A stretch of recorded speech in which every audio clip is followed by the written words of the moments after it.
উত্তর মোরনাই তাহের পাড়া জামে মসজিদের উদ্যোগে আয়োজিত ঐতিহাসিক তৃতীয়তম তাফসিরুল কোরআন মাহফিলের আজকের সম্মানিত শ্রদ্ধাভাজন সভাপতি জনাব আলহাজ মোহাম্মদ আবু সিনার মিয়া, সহসভাপতি জনাব মোহাম্মদ আলহাজ মুনসেফ আলী মিয়া, আজকের মাহফিলের প্রধান অতিথি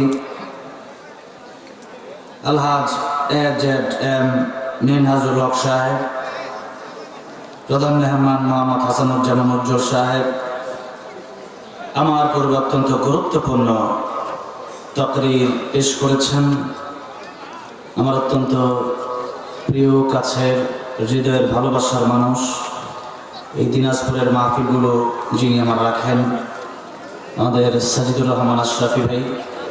আল্লাহ যেন আমার ভাইয়ের কণ্ঠে আরো বারাকা দান করেন, বলেন আমিন। কথা বলেছেন হাফেজ মাওলানা শফিকুল ইসলাম সাইফি দামাত বারাকাতুহু, এবং আরো কথা বলেছেন এশার নামাজের পর অত্যন্ত সুন্দর কথা বলছিলেন ডক্টর হাফেজ মাওলানা মোহাম্মদ মুশিউর রহমান সাহেব দামাত বারাকাতুহু। অন্যান্য উলামায়ে কেরামগণ, উপস্থিত ছাত্র ভাইরা, প্রাণপ্রিয় যুবক ভাইরা, আল্লাহর পেয়ারা সাদা সাদা দাড়ি পাকা মুরব্বী বাবাজিরা, পর্দার অন্তরালে বসে আছেন শ্রদ্ধা সম্মানিতা মা ও বোনেরা, রাত অনেক গভীর হয়ে গেছে, কিন্তু মনে রাখতে হবে রাত যত গভীর হয় মানুষের দরওয়াজাগুলা বন্ধ হতে থাকে, কিন্তু একজনের দরওয়াজা খুলতে থাকে। আওয়াজ দিয়ে বলেন তিনি কে?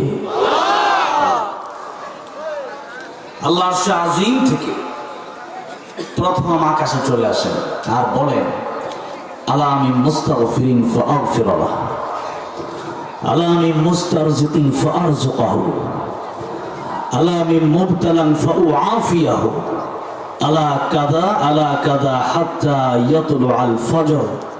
আল্লাহ ফজরের আজান পর্যন্ত ডাকতে থাকে বান্দারে। পৃথিবীর সব মানুষের দরওয়াজাগুলো বন্ধ হয়ে যেতে পারে, কিন্তু বান্দা মনে রাখবি, আমি আল্লাহ তোর মায়ায়, তোর ভালোবাসায় একটা সেকেন্ডের জন্য ঘুমাতে যাই না। ও বান্দা, পৃথিবীতে তোমার জন্য তোমার বাবা, তোমার মা, তুমি ভুল করলে তোমার ডাকে না, বান্দা আসো, যে আমার সন্তান তুমি আসো, তুমি ভুল করছো, তোমার মাফ করে দেব। কিন্তু সে মহান আল্লাহ রাব্বুল আলামিন বান্দা দিন রাত 24টা ঘন্টা গুনাহ করতে থাকে, আর আল্লাহ ডাকতে থাকে, বান্দারে তুই যেহেতু গুনাহ করে ফেলেছিস, আমি আল্লাহ রহিম, আমি আল্লাহ রহমান, আমি আল্লাহ গাফফার, বান্দা এই গভীর রাত আমি আল্লাহ রাব্বুল আলামিন তোরে ডাকতেছি, আমার কাছে চাওয়ার মতো চাইতে পারলে আমি আল্লাহ জীবনের সব গুনাহগুলি মাফ করে দেব। আল্লাহ বলেন, বান্দারে সারা জীবন মানুষের কাছে কতই না তুমি চেয়েছো, তোমার রিজিকের দরকার, তোমার বাড়ি দরকার, তোমার গাড়ি দরকার, তোমার টাকা দরকার, খেতে তোমার ফসল দরকার, বান্দারে কেউ দিতে পারবে না, একজন দিতে পারে, তিনি কে? আল্লাহ। আল্লাহ বলেন, বান্দারে আমার কাছে চাও, তুমি চাওয়ার মতো চাও। যেমন ইব্রাহিম আলাইহিস সালাম চেয়েছিলেন, ইব্রাহিম আলাইহিস সালামকে আগুনের ভিতরে ফেলা হবে, তো জিবরাইল এসে বলেন, পয়গম্বর ইব্রাহিম খলিলুল্লাহ, আপনি আমারে বলেন, আমারে আল্লাহ 600 নূরের পাখা দিছে, আমি একটা পাখা দিয়া বাড়ি মেরে আগুন সরাই দেব। সুবহানাল্লাহ। ইব্রাহিম আলাইহিস সালাম বললেন, ও জিবরাইল, তোমার কাছে চাইবো কেন? আমার আল্লাহ কি অন্ধ? আমার আল্লাহ কি দেখে না? আর আমার আল্লাহ দেখলে, আর আমি ইব্রাহিম আগুনে পড়লে, আমার আল্লাহ যদি খুশি হয়ে যায়, আমি ইব্রাহিম একবার দুইবার নয়, আমার আল্লাহর খুশির জন্য 1000 বার আমি ইব্রাহিম আগুনে জ্বলতে রাজি আছি। আল্লাহ বলেন, ইয়া নারু কুনি বারদান ওয়া সালামান আলা ইব্রাহিম, আগুন আমার ইব্রাহিমের জন্য ঠান্ডা হয়ে যাও, আরামদায়ক হয়ে যায়। ইব্রাহিম আলাইহিস সালাম বলেন 40টা দিন আমি আগুনের ভিতরে ছিলাম, ওই আগুনের মতো ফুল বাগান পৃথিবীতে কোনো জায়গায় আমি দেখিনি। আল্লাহু আকবার। এত হাজার হাজার মানুষ, কিন্তু আপনাদের আওয়াজ এত দুর্বল। মুমিন ইমানদার আপনি কম হতে পারে, কিন্তু আপনাকে মনে রাখতে হবে আমরা বিড়ালের বাচ্চা না, আমরা বাঘের বাচ্চা। বিড়ালের মতো আস্তে আস্তে কথা বলার অভ্যাস যেন মুসলমানের না থাকে। মুসলমান শুধু হুঙ্কার দিলে কাফের বিমানের কুকুরের মতো না ছুটে পালাবে, ঠিক না ঠিক? এজন্য এতগুলো মানুষ, শত শত হাজার হাজার মানুষ এই মাহফিলে উপস্থিত হয়েছেন। এখানে একটা বিষয় লক্ষ্য করলাম, রাত 11টার পরে অন্য জায়গায় দেখছি মানুষ যায়, আর এই মাহফিলে দেখলাম 11টার পরে মানুষ আসে। আলহামদুলিল্লাহ। মানুষ এখানে কি খিচুড়ির জন্য আসে নাকি, টাকার জন্য আসে নাকি? আসে আমার আল্লাহর ভালোবাসা। কার ভালোবাসায়? আল্লাহর ভালোবাসা। আল্লাহ বলেন যারা ইমানদার এরা সবচেয়ে বেশি আমি আল্লাহকে ভালোবাসে। রাত আর দিন নাই, যখনই ডাক দেওয়া হবে তখনই আমার বান্দা আমার কোরআনের প্রেমে ছুটে আসবে। কার কথা?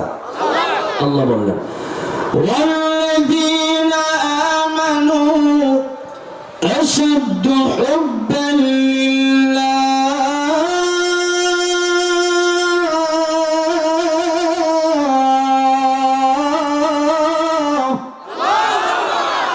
এই দুনিয়াতে যারা ইমানদার তারা সবচেয়ে বেশি আমি আল্লাহকে ভালোবাসে। কারে ভালোবাসি আমরা? আমি আল্লাহর প্রেমে পাগল হয়ে এই গভীর রজনীতে আমরা আসছি। যতক্ষণ সময় থাকবো, 2 ঘন্টা 3 ঘন্টা। ইন্ডিয়াতে আমরা যখন গেছি, ইন্ডিয়াতে যাওয়ার পরে 3 ঘন্টা মিনিমাম। আলহামদুলিল্লাহ বাংলাদেশে ঘন্টাখানিক আলোচনা করলেই মানুষ খুশি। তবে লম্বা আলোচনা আপনার শুনতে হবে না। আপনার জীবনটাকে গোছানোর জন্য সূরা ফাতিহার তাফসীর আপনার জন্য যথেষ্ট, সূরা কাউসারের তাফসীর যথেষ্ট, সূরা ইখলাসের তাফসীর যথেষ্ট, সূরা আসরের তাফসীর যথেষ্ট। এই জন্য আমরা যা শুনবো তা আমরা দিলের কান দিয়ে শুনবো, মানার চেষ্টা করবো। বলি ইনশাআল্লাহ। নাকি সাউন্ডটা একটু বাড়ানো যায়? আলহামদুলিল্লাহ। না বাড়াতে পারলে সাউন্ড ভালো আছে, একটু বাড়াতে পারলে ভালো হয়। এই গভীর রজনীতে আল্লাহ রাব্বুল আলামিন আমাদেরকে এত সুন্দর একটি কোরআনের বাগানে আসার তৌফিক দিয়েছেন।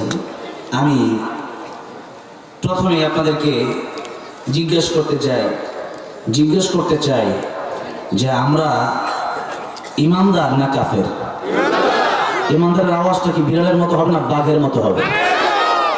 এই জন্য সেরকম আওয়াজ দিয়ে আমরা জোরে সোরে একবার কালিমাতুশ শুকর আদায় করে আল্লাহর দরবারে